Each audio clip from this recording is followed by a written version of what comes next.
Hello दोस्तों, नमस्ते। कैसे हैं आप सब? आशा करती हूँ आप सब स्वस्थ होंगे और मस्त होंगे। दोस्तों, मेरा नाम चंदन शर्मा है। मेरे यूट्यूब चैनल टीचिंग बाय चंदन शर्मा में आप सभी का स्वागत है। तो दोस्तों, जैसा कि आप लोग जानते हैं कि डेली करंट अफेयर की क्लास है और इंपॉर्टेंट स्टैटिक जीके की मोस्ट इंपॉर्टेंट क्लास है। तो आप लोग इस वीडियो में आज तक बने रहिएगा और ज़्यादा से ज़्यादा लोगों को शेयर कीजिएगा। ठीक है, चलिए चलिए कुछ हम मोटिवेशनल शब्द से अपने वीडियो को स्टार्ट करते हैं। ठीक है दोस्तों, चलिए। तलब ऐसी है मंजिल पाने की, खुद को आग में झोंक देंगे, आएगी जो कठिनाइयाँ बीच में उसे वहीं पर रोक देंगे।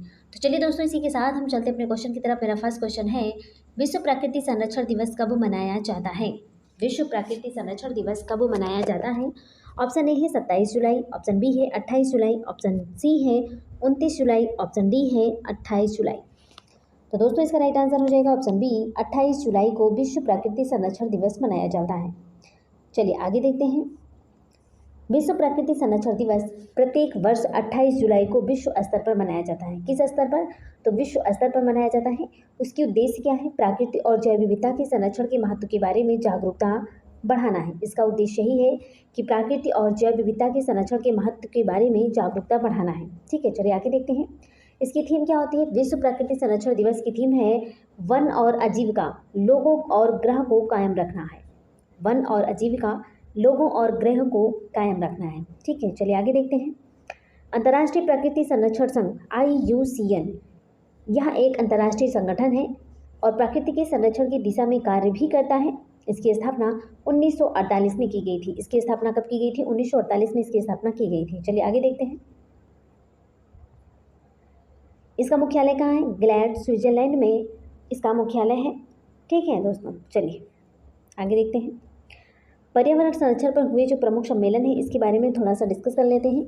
पहला पृथ्वी सम्मेलन 1992 को रियो डी जेनेरियो, ब्राज़ील में हुआ था।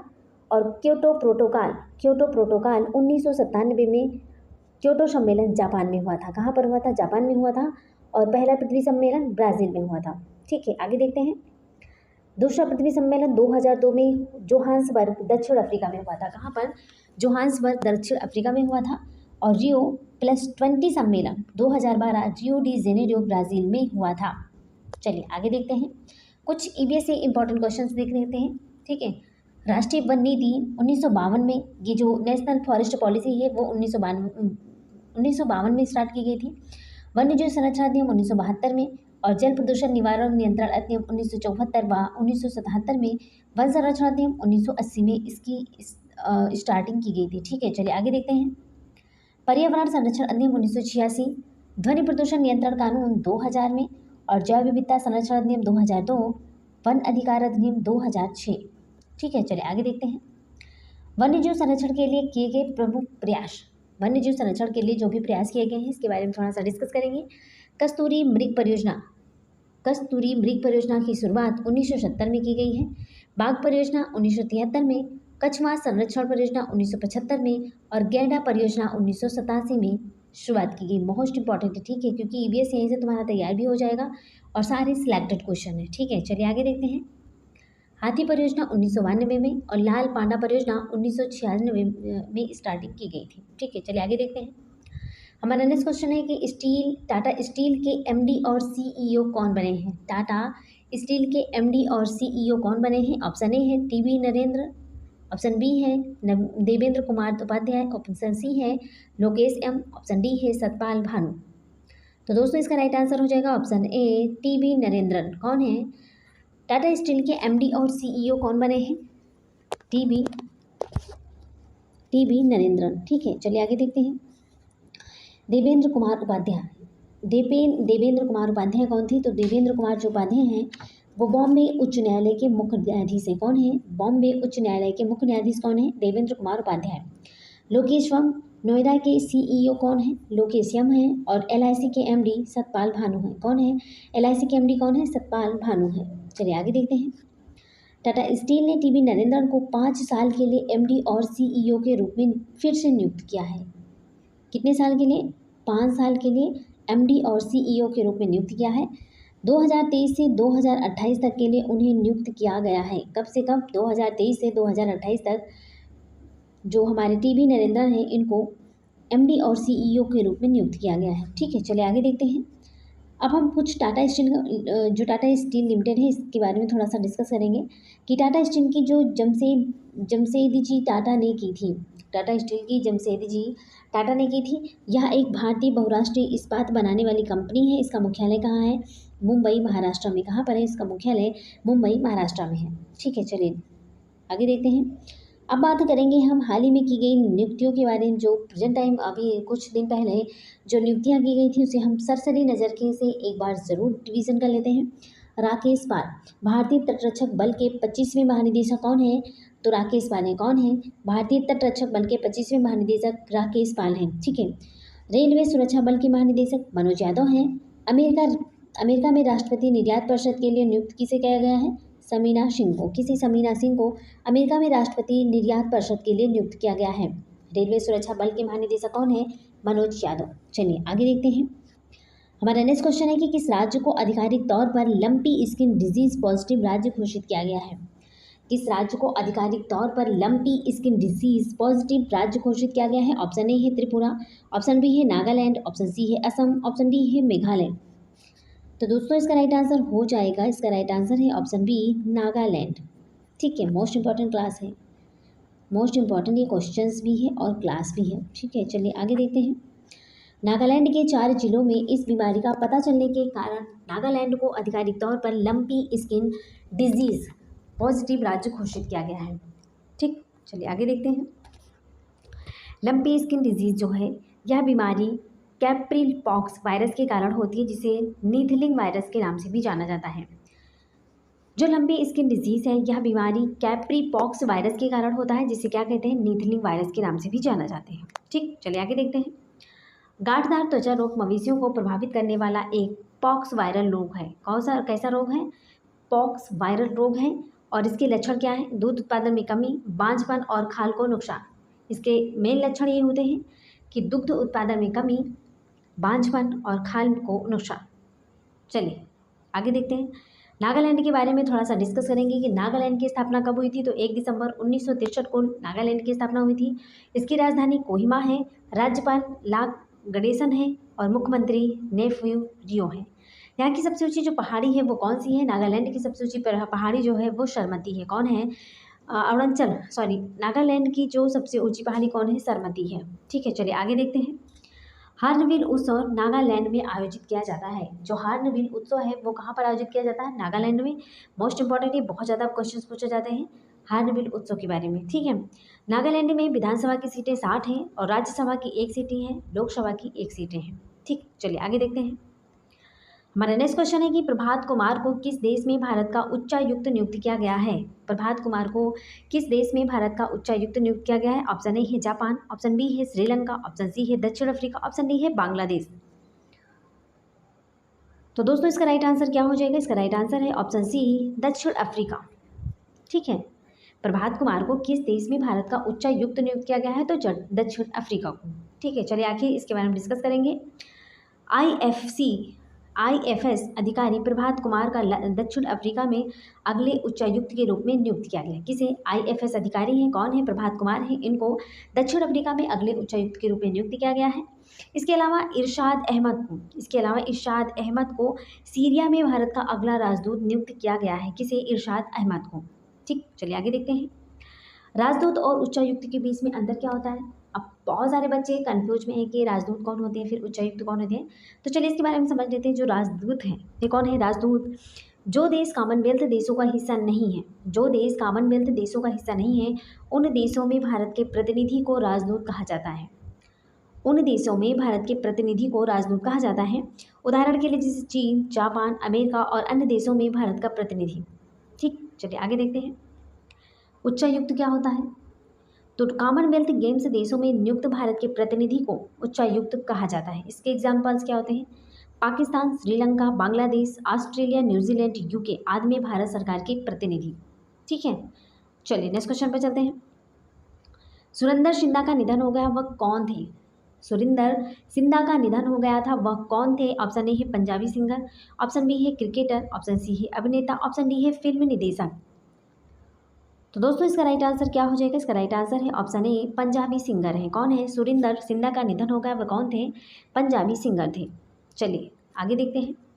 प्रसिद्ध पंजाब गायक सुरिंदर शिंदा का पंजाब के लुधियाना में निधन हुआ था। कहाँ पर? पंजाब के लुधियाना में इनका निधन हुआ हो गया है। आगे देखते हैं।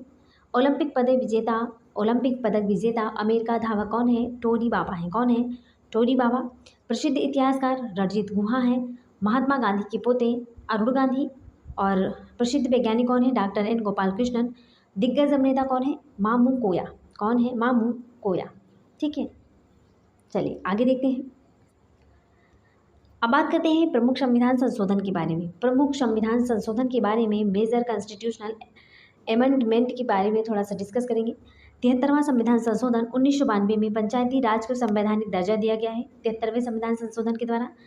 74वें संविधान संशोधन 1993 में नगर पालिका को संवैधानिक दर्जा। और 66वां संविधान संशोधन 2002 शिक्षा को मौलिक अधिकार में शामिल कर दिया गया है। आगे देखते हैं।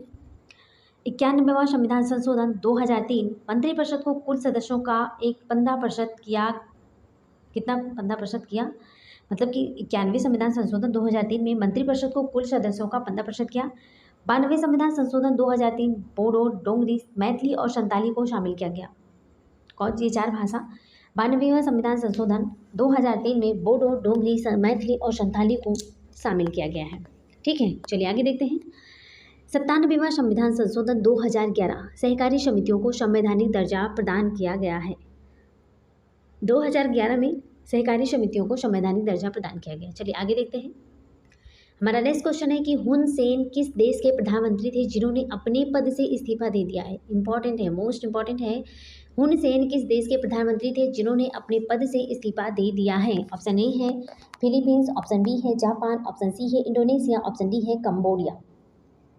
तो दोस्तों इसका राइट आंसर क्या हो जाएगा? इसका राइट आंसर है ऑप्शन डी कंबोडिया। ठीक है, चलिए नेक्स्ट क्वेश्चन पे चलते हैं। कंबोडिया के सत्तावादी नेता हुन सेन ने अपने इस्तीफे की घोषणा की है और अपने सबसे बड़े बेटे हुन मानेट को उत्तराधिकारी बनाया। कौन? किसे? अपने बड़े बेटे को। उनका नाम क्या है? हुन मानेट है। हुन सेन 1985 से सत्ता में थे। कब से? 1985 से सत्ता में थे हुन सेन। चलिए आगे देखते हैं। हुन मानेट फिलहाल कंबोडियाई सेना के चीफ हैं। हाल ही में हुए चुनाव में हुन सेन की कंबोडियन पीपल्स पार्टी में भारी जीत हासिल की है। चुनाव में कंबोडियन पीपल्स पार्टी सीपीपी ने 125 में से 120 सीटें जीती हैं। 125 में से 20 सीटें, सॉरी 125 में से 120 सीटें जीती थी। वाह, चलिए आगे देखते हैं। कंबोडिया, इसे पहले कंपुचिया कहा जाता था। कंबोडिया को पहले क्या कहा जाता था? ऐसे क्वेश्चन पूछ सकते हैं। कंबोडिया को पहले क्या कहा जाता था? तो ऐसा ऑप्शन दे देंगे। आप लोग जब पढ़ेंगे नहीं तो आपको पता कैसे चलेगा। तो चलिए, कंबोडिया को पहले क्या कहते थे? कंपुचिया कहते थे। यह दक्षिण पूर्व एशिया में स्थित है। नोरोडोम सिंघामोनी कंबोडिया के राजा हैं। राजधानी नोमपे है और मुद्रा रील है। ठीक है, चलिए आगे देखते हैं। मेरा नेक्स्ट क्वेश्चन है कि आदित्य सामंत भारत के किस क्रम के ग्रैंड मास्टर हुए हैं? आदित्य सामंत भारत के किस क्रम के ग्रैंड मास्टर हुए हैं? ऑप्शन ए है 83वें, ऑप्शन बी है 84वें, ऑप्शन सी है 50वें, ऑप्शन सी है 86वें। तो दोस्तों इसका राइट आंसर क्या हो जाएगा? ऑप्शन ए 83वें। चलिए नेक्स्ट क्वेश्चन पे चलते हैं। आदित्य सामंत जो कि महाराष्ट्र के हैं, बील शतरंज टूर्नामेंट में अपना अंतिम जीएम नॉर्म हासिल करने वाले तीसरे भारतीय बने हैं। भारत के पहले ग्रैंड मास्टर कौन हैं? तो भारत के जो पहले ग्रैंड मास्टर थे वो कौन थे? विश्वनाथ आनंदन थे। कौन थे? विश्वनाथन आनंद थे। ठीक है, चलिए आगे देखते हैं। अभी हाल ही में तेलंगाना के प्रणीत पुपल्ला भारत के 82वें ग्रैंड मास्टर बने थे। अभी हाल ही में तेलंगाना के जो प्रणीत पुपाला हैं ये भारत के 82वें ग्रैंड मास्टर बने थे। चलिए नेक्स्ट क्वेश्चन पे चलते हैं। FIDE इंटरनेशनल चेस फेडरेशन, इसकी स्थापना 20 जुलाई 1924 को हुई थी। इसका मुख्यालय लुसाने स्विट्जरलैंड में है और इसके सदस्य 200 सदस्य हैं। चलिए आगे देखते हैं। इसके अध्यक्ष कौन है? अर्कडी इवोरकोविच है। कौन है? अर्कडी इवोरकोविच है। इसके उपाध्यक्ष विश्वनाथन आनंद है। कौन है? इसके उपाध्यक्ष विश्वनाथन आनंद है। ठीक, चलिए आगे देखते हैं। हमारा नेक्स्ट क्वेश्चन है कि किस देश के विदेश मंत्री हायाशी योशिमासा भारत की यात्रा पर आए हैं? ऑप्शन ए है कनाडा, ऑप्शन बी है जापान, ऑप्शन सी है रूस, ऑप्शन डी है फ्रांस। तो दोस्तों इसका राइट आंसर क्या हो जाएगा? Option B Japan. किस देश के विदेश मंत्री हायाशी योशिमासा भारत की यात्रा पर आए थे? तो जापान के विदेश मंत्री थे। ठीक है, चलिए आगे देखते हैं इसी के बारे में। जापानी विदेश मंत्री हयाशी योशिमासा भारत की 2 दिवसीय यात्रा पर शाम को नई दिल्ली पहुंचे हैं। विदेश मंत्री एस जयशंकर के साथ द्विपक्षीय वार्ता भी करेंगे। ठीक है, चलिए आगे देखते हैं। योशिमासा 4 अगस्त तक भारत, श्रीलंका, मालदीव, दक्षिण अफ्रीका, युगांडा और इथियोपिया का दौरा करेंगे। कब करेंगे? 4 अगस्त तक। योशिमासा 4 अगस्त तक भारत हो गया, श्रीलंका, मालदीव, दक्षिण अफ्रीका, युगांडा और इथियोपिया का दौरा करेंगे। भारत और जापान ने 1952 में राजनयिक संबंध स्थापित किए थे। चलिए नेक्स्ट देखते हैं। भारत, जापान, ऑस्ट्रेलिया, अमेरिका को क्वाड के रूप में जाना है। ठीक है, क्वाड सदस्य में कौन कौन है? भारत है, जापान है, ऑस्ट्रेलिया है, अमेरिका है। Quad, Bharat, Japan, Australia, America, ये 4 देश शामिल हैं। ठीक है, चलिए आगे देखते हैं। हमारा नेक्स्ट क्वेश्चन है कि सीआरपीएफ का 50वां स्थापना दिवस कब मनाया गया है? सीआरपीएफ का 50वां स्थापना दिवस कब मनाया गया है? ऑप्शन ए है 25 जुलाई, ऑप्शन बी है 24 जुलाई, ऑप्शन सी है 27 जुलाई, ऑप्शन डी है 23 जुलाई।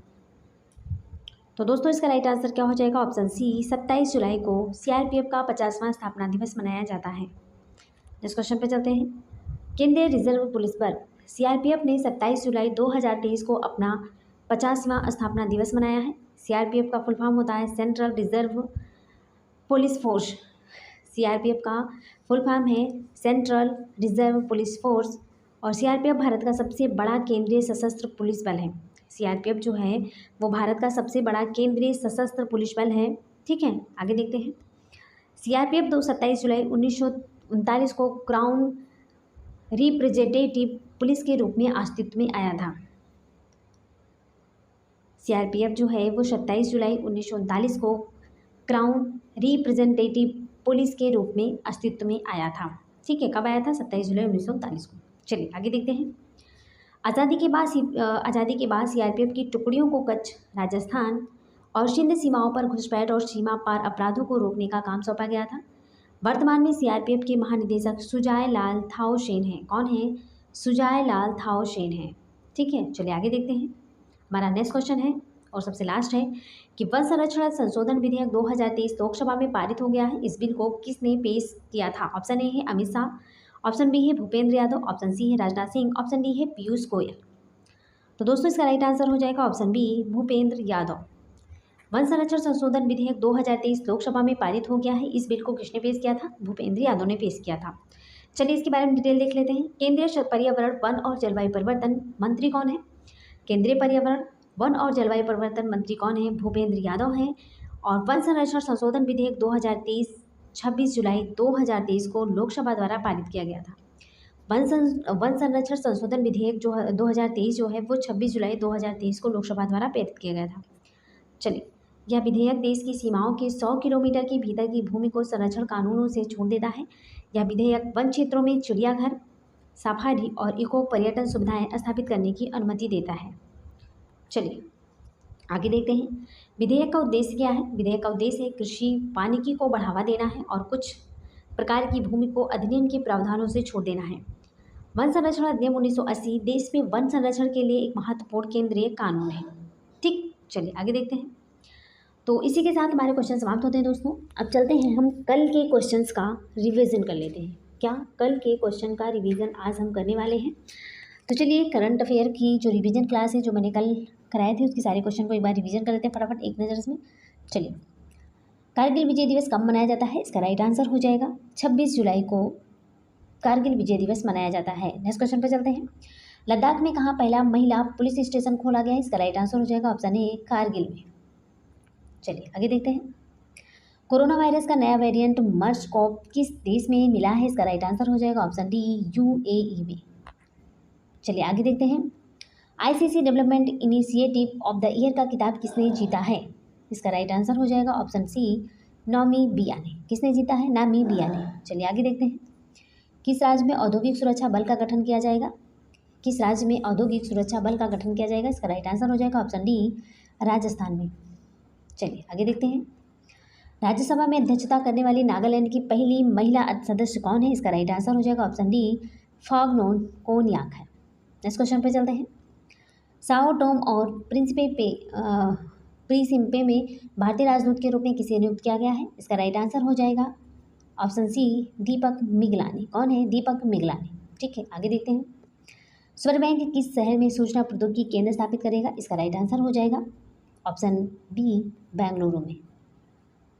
चलिए आगे देखते हैं। मेरी माटी मेरा देश अभियान किसने शुरू किया है? इसका राइट आंसर हो जाएगा ऑप्शन ए केंद्र सरकार ने मेरा माटी मेरा देश अभियान को शुरू किया है। आगे देखते हैं।